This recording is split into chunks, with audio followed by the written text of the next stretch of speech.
I picked up most of my taste from school trips, you know, like going back and forth school with my dad in the car. And he just played like Mott the Hoople, Bowie and Led Zeppelin and everyone. That's probably when I was about 9. That's when I became completely addicted to the guitar, like just wanted to sound like Jimmy Page. Which of course you can't reach when you're 9, it becomes very frustrating.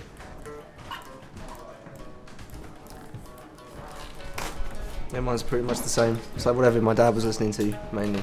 My mum was more into like the Beatles and things. My dad was into sort of slightly heavier stuff, which took my ear a bit more. And then, yeah, we were at school together, so we were pretty much listening to Led Zeppelin non-stop. That was it.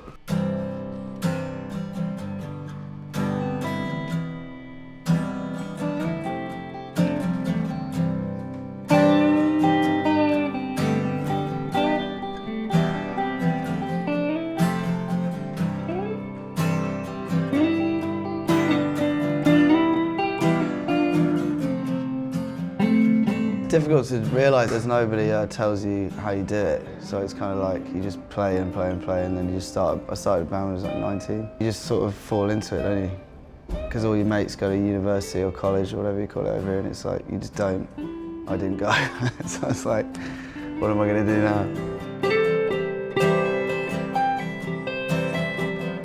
For this first record, I'd write the songs and put them on an 8-track and play them to the band, and then it'd usually come pretty quick in the rehearsals, and if it didn't, we'd sort of scrap it. It'd always usually be me in my bedroom and then play the demos out. But then Jimmy wrote Himalaya as well, the big riff on the record, which is pretty killer. So I think the next one will be much more like of a group effort.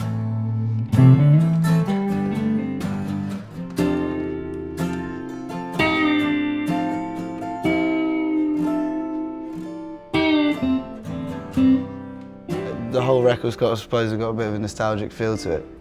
We were all having a pretty shit time when we started the band. Like, one of our friends killed himself and we were just having a crap time and we were all broke. So a lot of this record's about that period. 3 or 4 of the songs are about that, and then there's like just more of a nostalgic childhood feel to it. Like looking back on like better times and all the rest of it.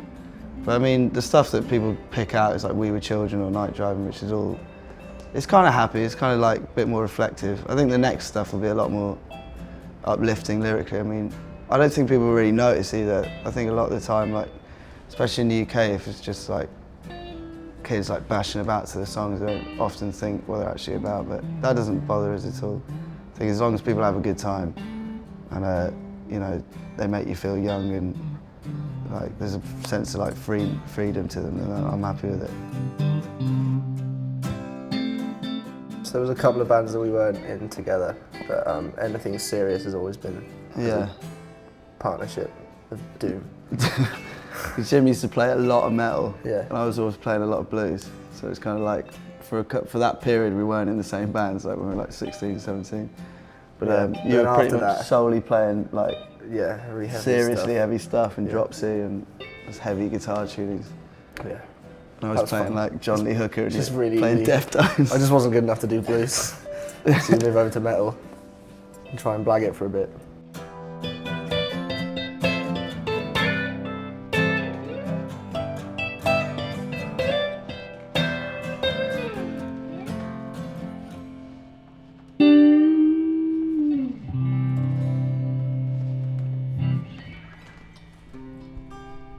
You were in that really heavy band with the host, weren't you?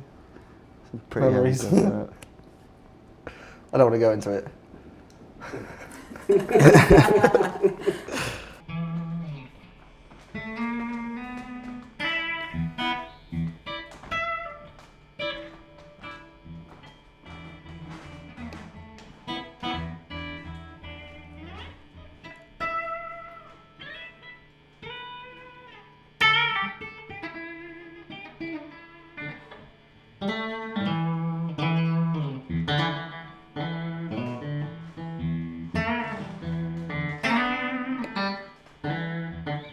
Fucking great guitar, that.